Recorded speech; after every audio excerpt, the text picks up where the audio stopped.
Hey friends, this is Dale Berkeball coming in again with a another Living Your Best Life. And this is a series that I put together to talk to wonderful everyday people to discuss how they live their best life. And I believe everyone has a story to tell, and I believe everyone can be an inspiration. And so try to bring unique, interesting people on. And today we have my friend Elizabeth Roper joining us.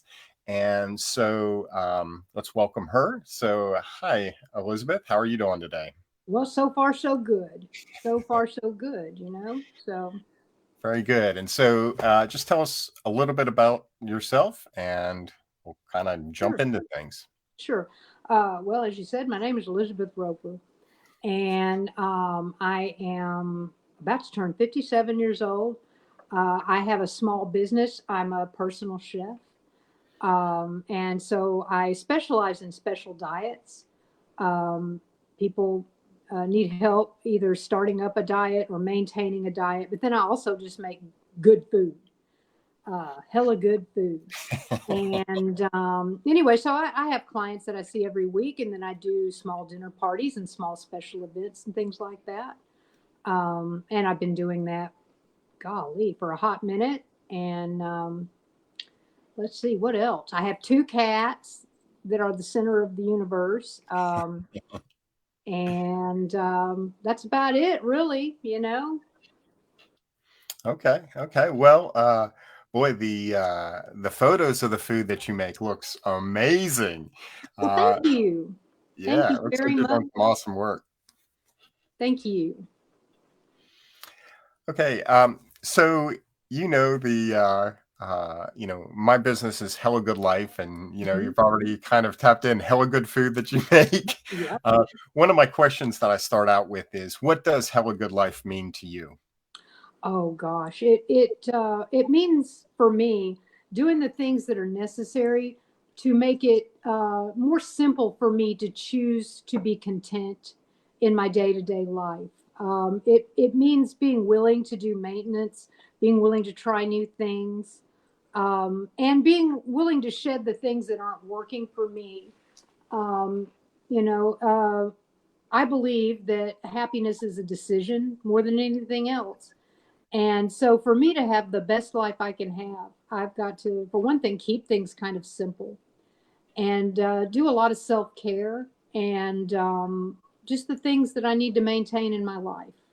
So, Awesome, awesome. I love that. Yeah, keeping things simple and content. That's a big thing that we can easily overlook and get hung up chasing all kinds of craziness. oh, absolutely, absolutely. And also, a huge thing for me is maintaining a good spiritual condition. I forgot to say that. You know, my willingness to make those kind of decisions is contingent upon the maintenance of my spiritual condition. So, Awesome.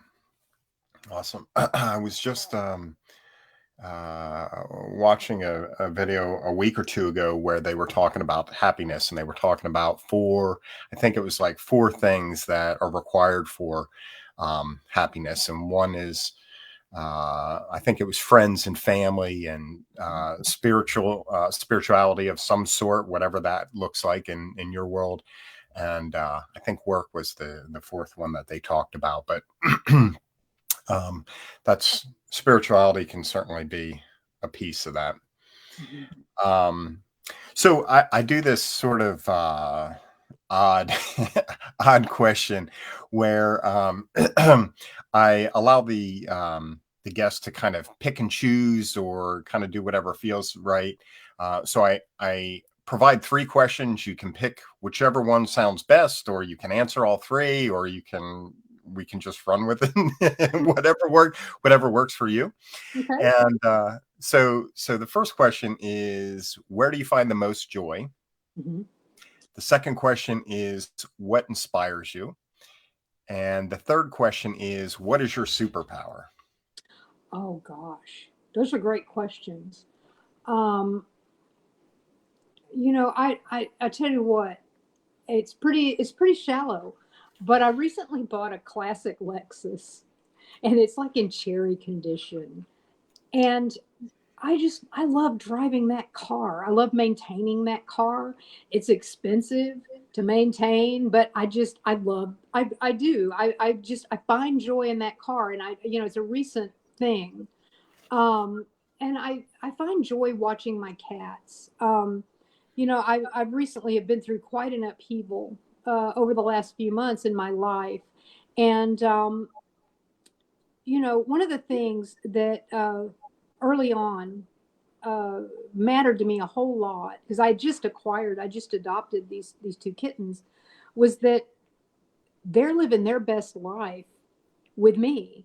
And it doesn't matter where I am. It doesn't matter what I'm doing. It doesn't matter what's happening to me, whether or not I have on makeup. I mean, they love their life. Yeah. They get to live in a house that has a solarium, all these things to play with. Um, and I'm here with them. And so the challenge for me is to mimic their joy, and Mhm. to realize that, everything is really great in this minute. It's a great minute to be Elizabeth Roper, and just don't get too far ahead, and don't stay behind. Let's see. My superpower is probably just, I'll tell you what my superpower is. My superpower is being hilarious and finding the ridiculous in everything. And let's see, there was a third. What was the third question? Or the second question? What inspires you? Oh, what inspires me? Well, like, the thing I was saying about my cats, I find that inspirational. Um, I know some really inspirational people. I have friends, that, really inspire me and challenge me all the time. I'm inspired by visual art. I'm inspired by music, um, and I'm inspired by watching people just create in general. I think that being creative is one of the whole points of the exercise in this life, is to take what's here and to elevate it. And it doesn't matter, if you think you're good at it. It doesn't matter if other people think you're good at it. The whole point is, for me, is to just be there and be creating something. Whether, no matter what it is, whether it's your channel, whether you're fortunate enough like me to make it your life's work, or whether or not you just enjoy, chalk painting old furniture from the side of the road. Right. Whatever it is. Yeah, I think you touched on some really interesting things. The first, I think, is uh, you know, taking a cat's view look at the world and applying that. Like, that's really kind of a brilliant concept, I think, because we get so hung up with all this stuff and whatever, but they're happy wherever. They know how to make it happen, right? They're just Mm. living the dream, right? And that's pretty awesome, really, It when you is. think about that. And if Mhm. you can watch that a little bit and just see how can I apply that to my life, I think that's a really beautiful and interesting concept. I'll say as far as the creative idea, I love that too because I think um, we're so conditioned to not see the value in creativity. I think a lot of times and stuff like that. Like creativity is for a certain group of people is how society looks at it. I think sometimes, but you know what? When we create anything, we can create amazing things that don't have to be, as you said, recognized by everyone else, or even something that we see as amazing pieces of art or whatever it is, right? Mhm. I have a friend that teaches drawing, and a lot of it is just you start with just making marks, and a lot of people look at that as like trash. Like, what are you doing? This is not drawing because it's not some miraculous end result or whatever. But it's the process, the practice, the process of going through and whatever, and we get so hung up on end results or whatever else. Um, but as you were talking about creativity, I also was thinking about like how amazing that food looks that you make, like that is a creative process. It's like, damn, that that's really stepping up the food game. And so Mhm. um, I Thank think you. that's kind of cool. Yeah, that is my artistic outlet. I used to be involved in visual arts, in animated filmmaking and in painting, and also delving into sculpture.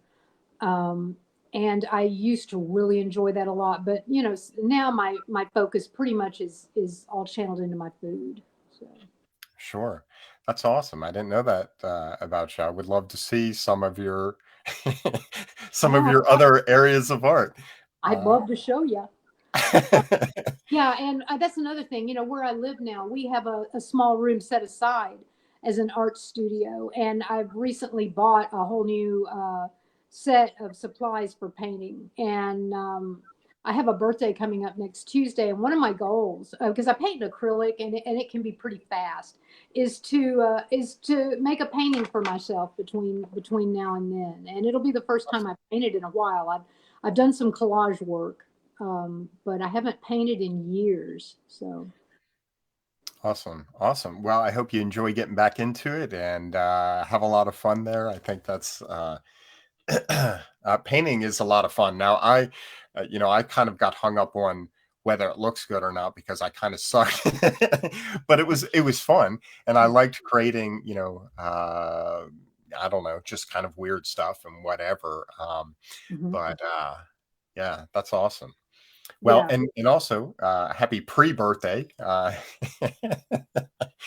Uh, so okay, so I guess the next question that I ask is, what is one of your biggest successes or area of that you're most proud of in life?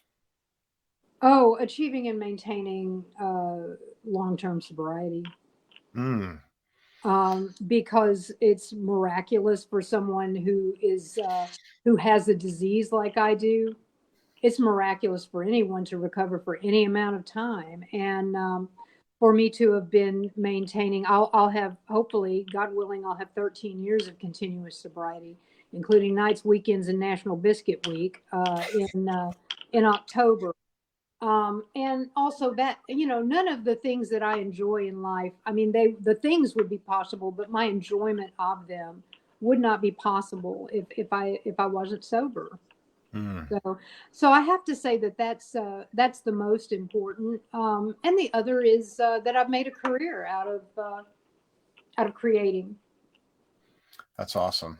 Yeah. Awesome. Congratulations on the almost 13 years. That's huge. And I know it can be quite a challenge. And so 13 years is really a big deal. So that's awesome. And I think it's great being able to see uh, find the joy without all that stuff. I mean, Hmm.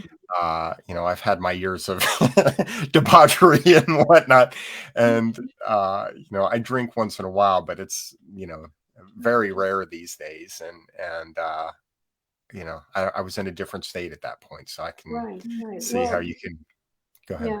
Alcoholism and addiction is really what it boils down to, is avoiding feelings. For whatever reason, including, a genetic predilection, but also, for whatever reason, a person becomes unable to manage and to feel their feelings. Or that was my case. I was born needing a drink. And the hardest thing about maintaining sobriety is feeling the feelings. Staying in uncomfortable moments is, I mean, I think that's hard for anybody. Right, right. It's funny as as an adult, I can look back and see some of that, right? Like I thought I was just really just wanting to have fun and hang with friends and whatever. But looking back, I do think that a lot of it stemmed from things that I wasn't really addressing, or whatever, like just to uh, numb out whenever shit went sideways and whatever, right? And um and so that can be challenging to sit with those difficult times, or when stuff does go sideways and whatnot. So that's definitely tough work, but powerful if you can master that, or just kind of deal with it in a more healthy way, I guess, than turning to to vices and things like that. Mm-hmm. So there's so then we move into the next question, which I don't know if we'll tie in with the last one, but what is one of the biggest hurdles or challenges that you've overcome in life? Wow.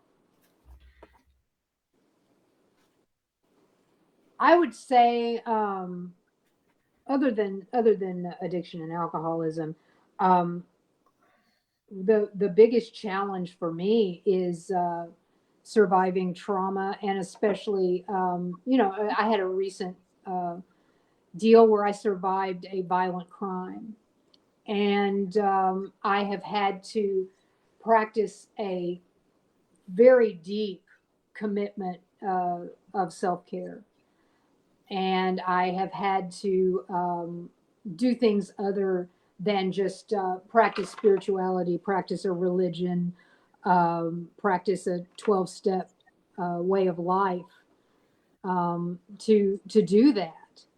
And and a big part of that is talking about that, is being open and candid about that having happened to me, because I think that what happens to me has happened to a lot of women, and they just are not able to. There's just so much shame involved in surviving a sex crime, and it has been and continues to be very challenging. I had to, I'd lived alone for a long time. I've had to move into the home where I maintain a workspace with the woman that owns the space, the house.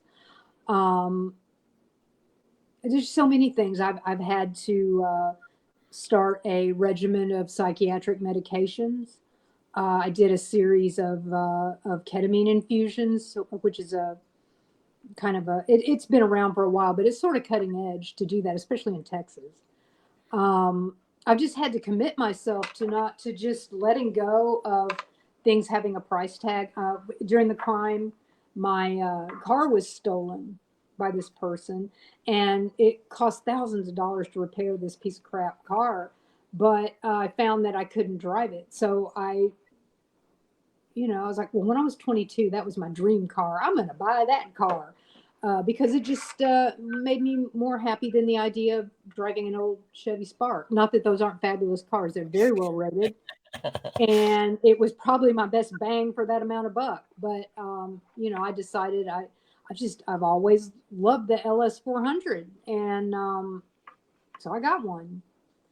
Um, just it really is, it's a big and ongoing challenge, and the nature of trauma is that it's like a big old purple onion, and whenever another layer is added, eventually it gets so deep that there are big rotten patches inside that onion, and it hurts, if I am that metaphorical onion, to just get a scalpel and scoop those out, and also deal with the fact that I'm a big ass onion with a lot of holes in it.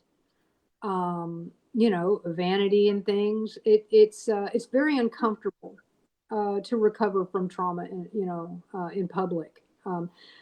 And by in public, I don't mean like I post about it on Facebook, or I, go around going yaddy daddy do. But working with a sponsor in a 12-step program, working with a psychiatrist, a therapist, that's it's private, but also it's getting it out there and another person hearing it, and it's not comfortable. So Right.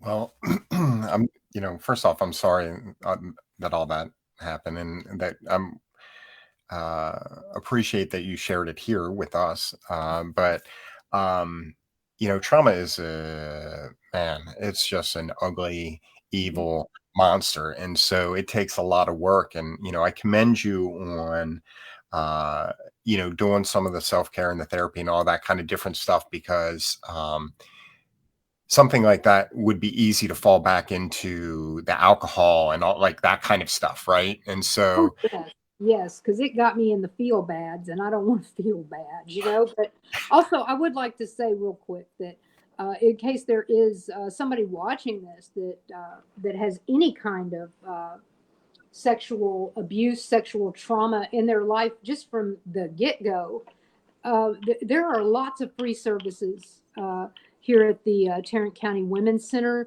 You can get free counseling, a free series of classes on trauma. There are resources available, even if you're not fortunate enough, like I am, to spend a little bit of money on those things. There's lots of things, lots of ways that you can reach out for help. So, yeah, thank you for sharing that. And that's so important. I think, shit, man, we need to heal the people that do this crazy shit. And then we mhm, certainly need to heal the people that are that have it done to them and whatnot. There's a mhm, lot of healing we need to do in society. And I think, that's another reason I guess I want to have some conversations like this, and, yeah, give some resources like you just did, because people need to know. And, if we take it on ourselves, maybe some of us can do that, but it comes back. Trauma is one of those things that comes back, and yes. something else comes into our life, and then, it Mhm. can, And it re-triggers what's underneath. Um, and another thing I'd like to say, you didn't ask, but I'll tell you, is well, you know this that I've been involved for several years um, in activism about the school to prison pipeline. Um, the conditions in prisons and jails, prisons for profit, and also I would the Black Lives Matter movement. So I would like to say that I don't want to say, but it's the fact is that the person who perpetrated this crime was a 15-year-old person of color with mm, no previous. He had a previous arrest, but that was a misdemeanor and it hadn't come to the court system yet. And so this person was the DA was telling me, get ready for him to get probation. Well, he did not. He got offered a plea deal that was more than what the DA was taking, and because of how our system works, he took that deal. And so he is facing 22 years in prison as a 15-year-old. So mm, that's been sort of, it wasn't like a full-on existential crisis, but it is something that I've had to reevaluate in my life, because activism is a big part of me living my fullest life. And that the prison system right now is what we have to offer people like this guy. That's all we've got. The best we can do for society in the United States is to separate him from society, um, and offer him the crappy resources that we have in prison. Um, it angers me that the prison system will profit from him, because mm, that's what they do, whether it's a state-run facility or it's a private prison, and whether it's state or federal funding or from them doing this menial labor for 10 cents an hour. Um, People profit from that. Um, I want very badly for there to be a better system here, but I do accept that that happened, and I will not let that stop me from advocating uh, for these individuals. I don't ever want to have any kind of personal relationship with this person. I don't want them to, I'm not one of those people that's going to write a book about how I went to go visit this kid in prison and it changed my life forever. Um, but I think that's another important thing for me to say, is that activism is an important part of me living my best life. It's a way that I can help people and use my privilege to help people. But I guarantee you that if a child who graduated from the high school I graduated from did this thing, they would not be facing, they wouldn't, it wouldn't even go to court if some kid from Trinity Valley did this, period, you know? Right. Right. And that's just not fair. Do I think that kid from Trinity Valley needs 22 years? I don't know. But I hope that in the future we will move towards a more equitable treatment of victims. And if I wasn't white and cute, I really doubt that the crime would have been on the news every day. I mean, the news and social media was saturated with this. Um, and they caught the guy within 3 days. I mean, they did Mm. extraordinary work. The Fort Worth PD did an extraordinary job of finding this guy, of collecting evidence, of interviewing me, doing whatever they needed to do to catch this guy. But I don't know. I think maybe a different kind of victim might have gotten different treatment as well. Mm. So. Right, man. It's a tough walk when we're in the activism space and dealing, with this. I can't imagine what it's like to deal, what you've gone through. I can't even speak to that. And I can say as I'm sorry, of course. But yeah, I mean, it's really when we look at the system, the prison system is one of those things that kind of blows me away. The racism, and how those things are connected. Like you said, the pipeline. I mean, it's set up for, you know, uh, well, to give privilege, I guess. And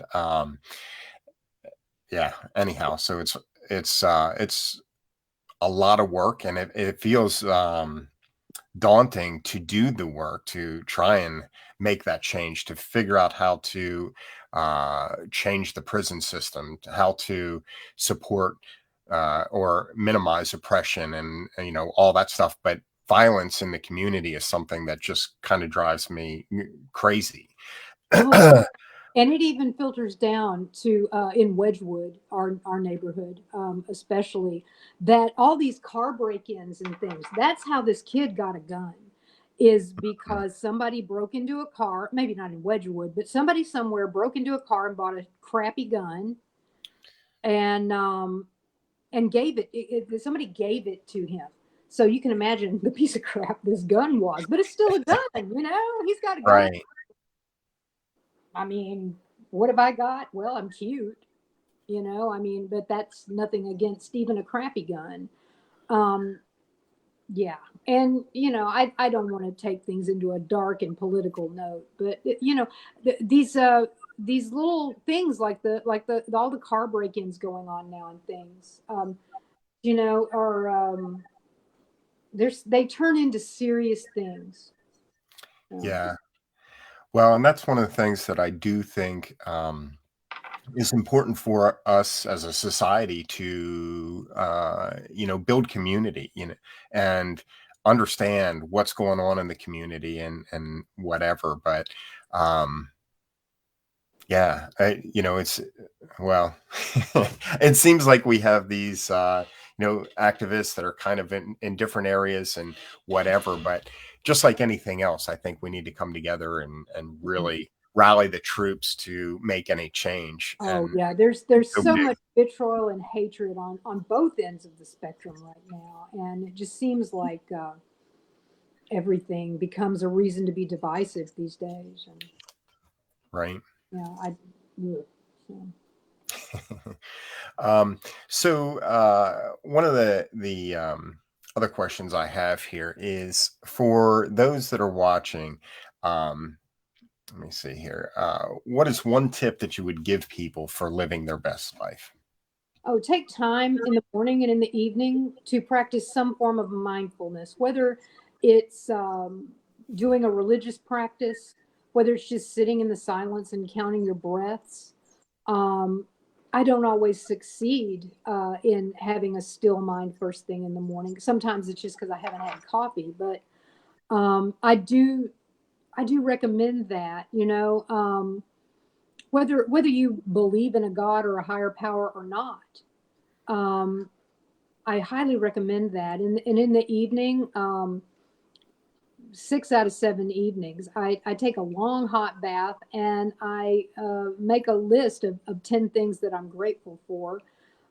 Even if I don't take time to sit in a bath, I do that every evening. And, sometimes it's a pretty skinny list. It's like, well, I'm happy that's not happening anymore. I'm happy that, you know, I've got the resources to sit in a tub of hot freaking water. I mean, that's Right. right now you can probably add 5 things to a list just based on, your hot water heater's working, you've got electricity, you've got running water, you've got a tub.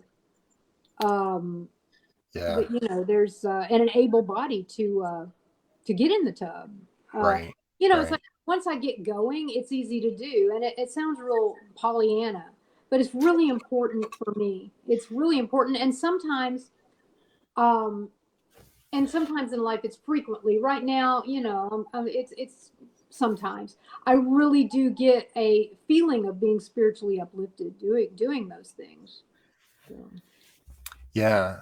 I think that's um an important practice. And I guess one of the things that I would ask you is, do you feel like it gets easier as you do it? You said like once you get things going, then it kind of just sort of flows. But like when you didn't do the practice, the when you started the practice, um, and however long you've been doing it, I don't know how long you've been doing it. Does it seem to be easier? Like, is it a muscle that you kind of build over time?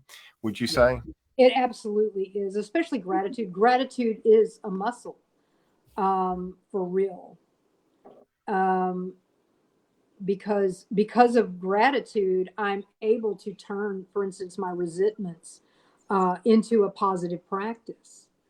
I can pray for people. I can wish them, I can wish them the best, the things that they need to have to be happy, joyous, and free, and to be content today. I can do things like that because I have a gratitude for what I have. It becomes easier on all fronts. And, I started doing this about 20 years ago. Mm. Started trying to practice Zen before I got sober, which I don't recommend. I mean, it's great to learn those things, but you're not going to get far. Um, and one of the things and I read a lot of Pema Chodron early on. Mm. Um, and one of the practices that was just really, it sounds really dumb, but it was based on something Pema Chodron wrote in that book. I think it's called When Things Fall Apart, about sitting and having a mental picture of everyone that you're going to encounter that day, from the people that used to own that mobile station at Walton and McCart, all the way to the friends, the family, all those things. And I would wish them a spiritual cheeseburger. And, I don't know, man. I would just imagine that cheeseburger. And, I don't know what it tastes like, but it's got to be pretty special. And I bet it has bacon and no pigs died because it's a spiritual cheeseburger. And, it really opened me up to compassion for people. So I Yeah, that's started, awesome. you know, um, Yeah. And I would highly recommend that book for anyone that's going through some difficult times. oh yes. When I think I have it right here, as a matter of Mhm. fact, I just read it at the end of last year. Let's see, Yeah. When Things Fall Apart is a wonderful book, powerful book, and it's just like, I don't know, it really uplifting if you're ever going through some difficult times. So Absolutely. definitely check that out. But I love the idea of the get- sending out the spiritual cheeseburgers and whatnot. And I do think that that's a powerful thing that's sort of life changing when we start, wishing positivity on other people. Right. It kind of changes us because a lot of times from a society perspective, we're very focused on me, me, me, me. Right. And Mhm. so it takes training to focus and really want others to thrive just as much as, we want ourselves, or, to be happy or healthy or whatever it um, is pretty powerful work. So that's a great tip. Thank you for sharing that. For sure. And so I guess at this point we're kind of at the end of the questions. I don't know if there's anything else that you had, any other thoughts or. Uh, No, no, not necessarily. I mean, I love to hear my voice, so don't get me going. But no, I'd say we covered a lot. right, right. Well, and anyone watching, if you'd like to be on the show, comment down below that you're interested. I'd love to have you on. I'm looking to interview more people, wonderful people like Elizabeth today, and uh, and again, if you like this, like, share, subscribe if you're ever on YouTube. And thank you so much for watching, and thank you, Elizabeth, for joining me today, sharing your story, and giving us some wisdom. I appreciate it. Thank you so much for the opportunity, Dale. Yeah, you bet. Okay, everyone. Well, you guys have a good day, and thanks for watching. So